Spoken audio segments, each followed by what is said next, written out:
नमस्कार प्यारे दोस्तों, स्वागत है आपके अपने YouTube चैनल पे। तो फ्रेंड, आप सभी के बीच में top 25 GK GS MCQ set 10 लेकर आया हूं, जिनमें RRB, NTPC, RRC group D, JSSC, SSC, राज्य स्तरीय सभी प्रतियोगिता परीक्षा के लिए प्रश्न बहुत ही इंपॉर्टेंट हो जाती है। तो चलिए क्विज को स्टार्ट करते हैं। इससे पहले चैनल पे जो भी नए छात्र हैं, चैनल को सब्सक्राइब करके बेल बटन को प्रेस कर लीजिएगा। आगे की जो भी वीडियो आएगी नोटिफिकेशन आएगी इस चैनल से मिल जाया करेगी। तो चलिए, तो फ्रेंड आप सभी देख सकते हैं ये हमारा खुद का मटेरियल तैयार किया गया है। और ये फ्रेंड मैं ऐसे प्रश्न को सेट किया हूँ जो सभी प्रतियोगिता परीक्षा के लिए फ्रेंड महत्वपूर्ण प्रश्न है। और ये जो सेट है फ्रेंड, ये सेट 10 है। आप सभी 1 से लेकर 9 तक सेट नहीं देखे हैं तो लिंक नीचे डिस्क्रिप्शन में है, और साथ में आप सभी के लिए प्लेलिस्ट भी बना दी गई है। तो चलिए क्विज को स्टार्ट करते हैं। प्रश्न संख्या 31, निम्नलिखित में से कौन से संप्रदाय की स्थापना संत तुकाराम ने की थी? जी हाँ, निम्नलिखित में कौन से संप्रदाय की स्थापना संत तुकाराम ने की? तो इसका जो राइट आंसर हो जाएगा फ्रेंड, आप सभी याद रखेंगे, मैं डायरेक्ट आंसर बताऊंगा ताकि आप सभी का समय कम हो।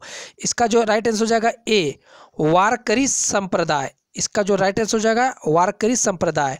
तो चलिए अगले सवाल की ओर।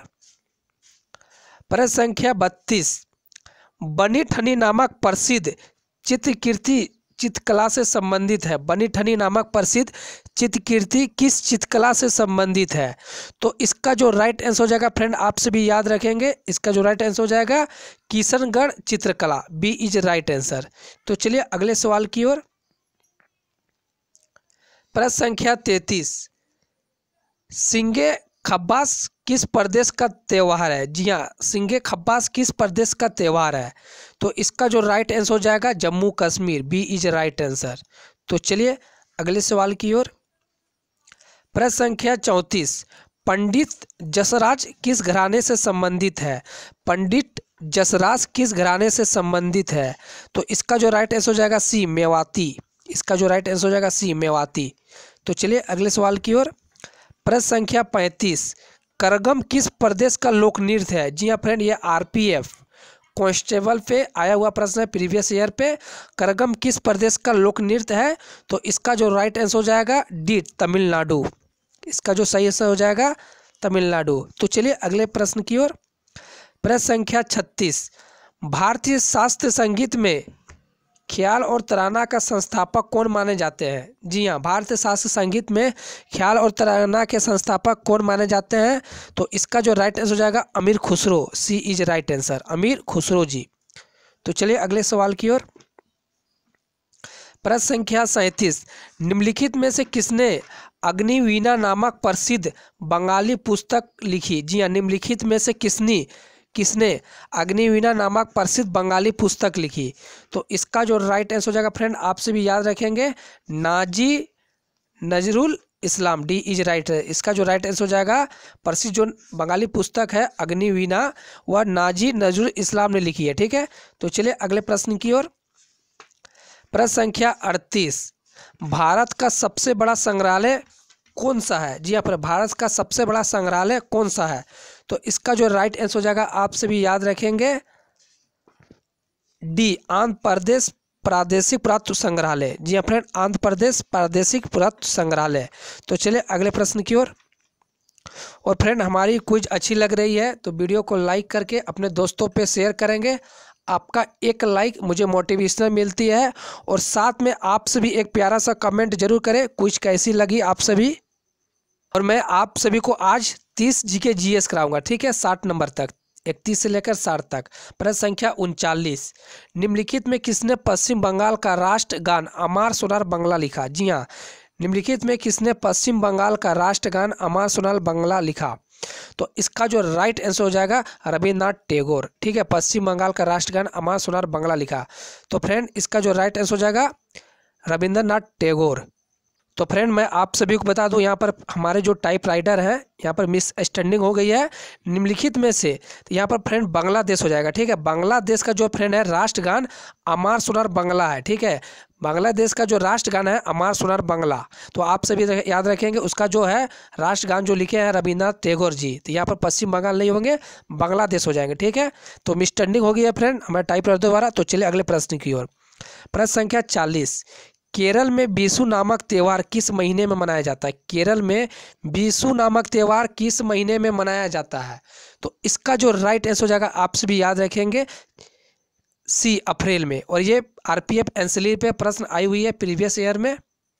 और फ्रेंड मैं ऐसे प्रश्न को सेट किया हूँ जो सभी प्रतियोगिता परीक्षा के लिए इम्पोर्टेंट है। और ये सभी प्रश्न फ्रेंड कोई भी आप सभी को ऐसे प्रश्न को यूट्यूब चैनल पढ़ाने वाले नहीं है, ठीक है। तो प्रश्न संख्या 41, अर्थशास्त्र में नोबेल पुरस्कार पाने वाले प्रथम भारतीय। तो इसका जो राइट आंसर हो जाएगा बी, अमृत सेन, ठीक है। इसका जो राइट आंसर हो जाएगा अमृत सेन। तो चलिए अगले सवाल की ओर। प्रश्न संख्या 42, भारत के प्रथम सिख प्रधानमंत्री। जी हाँ, भारत के प्रथम सिख प्रधानमंत्री। तो इसका जो राइट आंसर हो जाएगा डॉक्टर मनमोहन सिंह।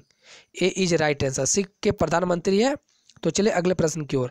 प्रश्न संख्या 43, नोबेल पुरस्कार प्राप्त प्रथम भारतीय महिला। नोबेल पुरस्कार प्राप्त प्रथम भारतीय महिला। तो इसका जो राइट आंसर हो जाएगा फ्रेंड, आप सभी याद रखेंगे, Mother Teresa. B is right answer. ये नोबेल पुरस्कार के प्रथम भारतीय महिला है, मदर टेरेसा। तो चलिए अगले सवाल की ओर। और आप सभी प्रश्न को नोट डाउन करते चले, बहुत ही इंपॉर्टेंट हो जाती है सभी परीक्षाओं के लिए। तो फ्रेंड आप सभी देख सकते हैं, ये हमारा खुद का मटेरियल तैयार किया गया, हमारा वाटर मार्क, ठीक है। भारत रत्न प्राप्त करने वाली पहली महिला। जी हाँ, भारत रत्न प्राप्त करने वाली पहली महिला कौन है? तो इसका जो राइट आंसर हो जाएगा Shrimati Indira Gandhi. B is right answer, ठीक है। इसका जो राइट आंसर हो जाएगा श्रीमती इंदिरा गांधी प्रथम भारत रत्न प्राप्त करने वाली महिला थी। प्रश्न संख्या 45, प्रथम महिला चिकित्सक। जी हाँ, प्रथम महिला चिकित्सक। तो इसका जो राइट आंसर हो जाएगा Kadambini Ganguly. B C is right answer, Kadambini Ganguly. तो चलिए अगले सवाल की ओर। प्रश्न संख्या 46, राष्ट्र ध्वज तिरंगे में तीनों क्षैतिज पट्टियां किस अनुपात में रहते हैं? जी हाँ, राष्ट्र ध्वज तिरंगे में तीनों क्षैतिज पट्टियां किस अनुपात में रहते हैं? तो इसका जो राइट आंसर हो जाएगा 1:1:1, ठीक है। 111 माने आप सभी मान सकते हैं 1:1। सी इज राइट आंसर। तो चलिए अगले प्रश्न की ओर। प्रश्न संख्या 47, राष्ट्र ध्वज तिरंगे का गहरा केसरिया का रंग दर्शाता है। जी हाँ फ्रेंड, जो गहरा जो केसरिया रंग है उसको क्या दर्शाता है, आप क्या मान सकते हैं? तो इसका जो राइट आंसर हो जाएगा ताकत और साहस। जी हाँ, केसरिया जो है हमारे जो राष्ट्र तिरंगे में, तो उसका जो प्रतीक है वह ताकत और साहस। ए इज राइट आंसर। प्रश्न संख्या 48, राष्ट्रीय ध्वज तिरंगे में सबसे ऊपर कौन सा रंग रहता है? जी हाँ, बीबीआई सवाल है, राष्ट्र जो ध्वज है हमारे भारत देश के तिरंगे में सबसे ऊपर कौन सा रंग रहता है? तो इसका जो राइट आंसर हो जाएगा फ्रेंड, आप सभी याद रखेंगे, गहरा केसरिया रंग, ठीक है। गहरा केसरिया रंग सबसे ऊपर आती है और बीच में सफ़ेद और नीचे हरा जैसा रहती है, ठीक है, हरा कलर। तो चलिए अगले प्रश्न की ओर।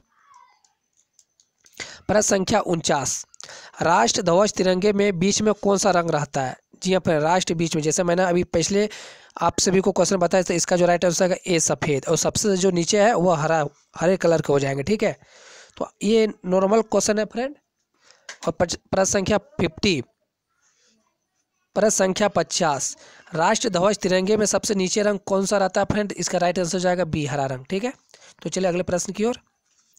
प्रश्न संख्या 41, प्रश्न संख्या 51, प्रथम मैराथन विजेता कौन है? बीबीआई सवाल है, ठीक है। और ये एसएससी के दरोगा में ये प्रश्न आई हुई है, प्रथम मैराथन विजेता कौन है? तो इसका जो राइट आंसर हो जाएगा सी, जैको फोर्ट।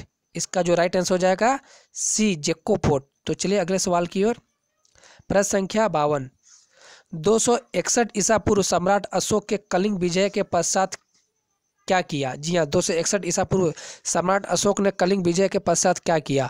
तो इसका जो राइट आंसर हो जाएगा, आप सभी याद रखेंगे, बौद्ध धर्म को अपना उसका प्रचार प्रसार किया। जी हाँ, बौद्ध धर्म को अपनाकर उसका प्रचार प्रसार किया। सी इज राइट आंसर। तो चलिए अगले प्रश्न की ओर। प्रश्न संख्या 43, बैटरी में किस तरह का ऊर्जा परिवर्तन होता है? जी हाँ, बीबीआई सवाल है, ये साइंस प्रश्न है। बैटरी में किस तरह का ऊर्जा परिवर्तन होता है? तो इसका जो राइट आंसर हो जाएगा रासायनिक ऊर्जा से विद्युत ऊर्जा, ठीक है, रासायनिक ऊर्जा से विद्युत ऊर्जा। तो इसका जो राइट आंसर हो जाएगा बी। तो चलिए अगले प्रश्न की ओर। प्रश्न संख्या 34, निम्नलिखित इनमें से कौन सा तत्व मानव शरीर के विकास के लिए अत्यंत आवश्यक है। इनमें से कौन सा तत्व मानव शरीर के विकास के लिए अत्यंत आवश्यक है? तो इसका जो राइट आंसर हो जाएगा सी, विटामिन। जो मानव शरीर के विकास के लिए अत्यंत आवश्यक है वह है विटामिन। तो चलिए अगले प्रश्न की ओर। प्रश्न संख्या 55, और मैं आज आप सभी को 30 जी के जीएस कराऊंगा, ठीक है। निम्न राष्ट्रपतियों में से किसका चयन विरोध हुआ था? जी हाँ, निम्न राष्ट्रपतियों में से किनका जो चयन है विरोध हुआ था? तो इसका जो राइट आंसर हो जाएगा फ्रेंड, आप सभी याद रखेंगे, doctor Sanjeev Reddy. B is right answer. इसका जो राइट आंसर हो जाएगा डॉक्टर संजीव रेड्डी। तो चलिए अगले प्रश्न की ओर। प्रश्न संख्या 56, मुस्लिम विभाग की प्रमुख समाजशास्त्र समस्या क्या है? मुस्लिम विभाग की प्रमुख समाज शास्त्र समस्या क्या है? तो इसका जो राइट आंसर हो जाएगा डी, तलाक। सभी को पता होगा, ये नॉर्मल बात है। तो चलिए अगले प्रश्न की ओर। प्रश्न संख्या 57, इनमें से कौन सी मिश्रित धातु चुंबक बनाने के लिए प्रयोग में लाई जाती है? इनमें से कौन सी मिश्रित धातु चुंबक बनाने के लिए प्रयोग में लाई जाती है? तो इसका जो राइट आंसर हो जाएगा फ्रेंड बी, एलिनोको, ठीक है। इसका जो राइट आंसर हो जाएगा बी इज राइट आंसर, एलिनोको। प्रश्न संख्या 58, इनमें से कौन सा जैविक रूप से नष्ट नहीं होता? जी हाँ, ये आप सभी के बीच में 4 ऑप्शन रखे गए हैं, चमड़ा, साबुन, गोबर, शीशा, ग्लास, ठीक है। तो इनमें से पूछा गया जैविक रूप से नष्ट नहीं होता है। तो इसका जो राइट आंसर हो जाएगा, आप सभी याद रखेंगे, ग्लास को। यानी गोबर फ्रेंड नष्ट हो जाती है, साबुन, चमड़ा ये सब हो जाती है, लेकिन ग्लास जो है वह शीशा होती है, तो ये नष्ट नहीं होती है जैविक रूप से। तो चलिए अगले प्रश्न की ओर।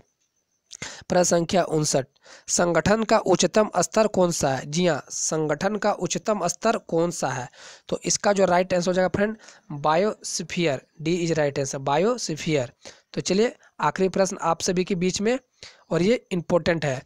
अंतर्राष्ट्रीय तिथि रेखा क्या है? अंतर्राष्ट्रीय तिथि रेखा क्या है? तो इसका जो राइट आंसर हो जाएगा फ्रेंड, वो रेखा जिसके दोनों ओर के समय में 24 घंटे का अंतर होता है, वो रेखा जिसके दोनों ओर के समय में 24 घंटे का अंतर होता है, वह अंतर्राष्ट्रीय तिथि रेखा है, ठीक है।